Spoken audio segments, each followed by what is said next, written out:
Hello and welcome to the first episode of Positions in Hockey. In this mini series, we'll discuss all the possible positions as well as tactics that we should have during the game. In this one episode, though, we'll discuss only about the wings while they're defending, so it's gonna be very short. Let's go ahead. This is the position where you play. Only here. You cannot move from the blue zone that you see in there. Of course, this is just for one wing. Don't try to be a hero and dip down. Don't try to go all the way to the other side because you see the puck. This is the only area of concern you have. If the puck is anywhere outside this, don't care, don't look at it. Look at it, but don't go for it. Look how it goes a little bit diagonal in the middle. That means that is most likely in the cases when the puck is in the opposite corner and you're just chasing the defender to be in their line. Speaking of line, this is what you're doing while you're defending. If we have control or if you don't have the control of the puck, you're still between an imaginary line between the puck and the defender. So if they want to try to send the puck to that person, they can't take the easy route of just passing straight tape to tape. They have to go around you somehow, which will mean that they most likely have to bank it on the boards, or in general, you just close down their option to pass it to that person.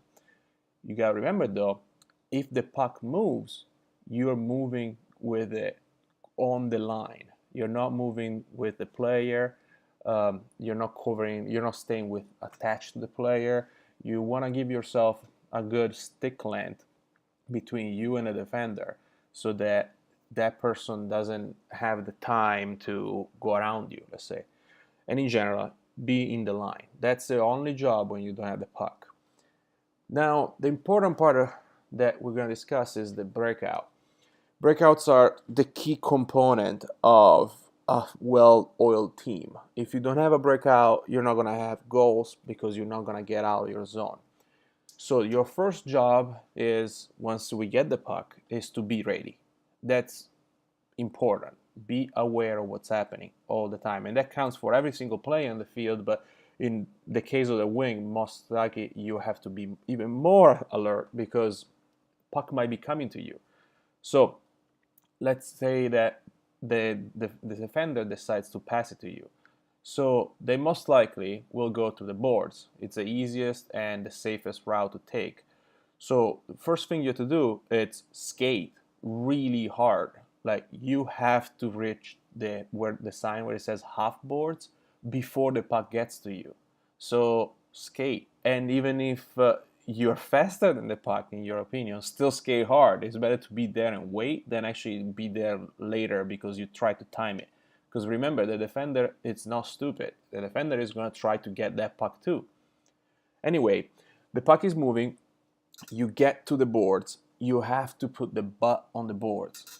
I know it sounds strange, but basically you want to be facing the ice, all the area, because behind you there is nothing. Like the boards are not interesting. You don't have to look at them. If you start looking at them with the puck in front of you and the stick pretty much like wedged into the boards, what can you do? Like you have to look up, turn around, and try to figure out where to pass it. Instead, if you have butt on the board, you already can just see everything. And also, the best part of having butt on the board is that if the puck is high and for some reason the defender decided to lift the puck, which is a very bad option to do, you can receive the puck on your body. It doesn't hurt as much, especially if it hits the padding. There are some spots without it, but it's fine. The puck will then tumble on the ground and you can pick it up. Ideally, you want to receive the puck with your feet. So you will have in this case, the player has the right foot against the board, like kind of perpendicular to it, and the left foot a little bit in front. So if the puck hits and arrives there, it hits the skate, and then you pick it up. Don't try to take it with a stick, since remember, your butt is on the board, so you're going to have to do like a 90-degree angle to try to get that puck. Anyway, then the fun begins. So we have three options. I go from the best one to the shittiest one. Best one, look for a pass to the center. The center will be swinging up at this point, and Once you look at the position where I put the center, it's diagonally in front of you, ideally, a little bit, and there is no one covering that center. That's the only case where you can do this pass. The reason is because you're doing a pass towards the center of the ice when they were just attacking. So that's the only case when you can do this pass, is whenever you are 100% sure that that puck will get to that person. No one in between, no one that can jump into the puck. It's a most probably the riskiest one of the options I'm giving, but it's definitely the best one to have, because then that center has a highway in front of him, and most likely the other wing is already going out. So then there is option 2, which is skate it out, take the puck, and just walk with it. Of course, this all depends if their defender is screwing up and is not looking for you or not covering you. Most of you can do this, even if you don't think so. Just be confident with it, but decide. That's one of the important things. You gotta decide what to do, commit to it. Then the third option is the one where you got nothing going on, so you decide to bump it on the board so it goes out. You want to bump it in a way that it goes pretty shallow corner, and then it gets that way. Most likely, as we were discussing before, the center will go up and pick it up. So, few things to remember. Your role is easy, so you have only few things to do, and if you can manage to remember only those, then you're gonna be fine. If you start thinking like, oh my god, the other player is doing that, I should be covering for the second D because of whatever. No, no one is asking you to do that, and no one wants you to do that. The reason is because if you do that, then, example, let's say you want to cover for the second D. Now what does the second D do? Like, it comes there and it doesn't have a job.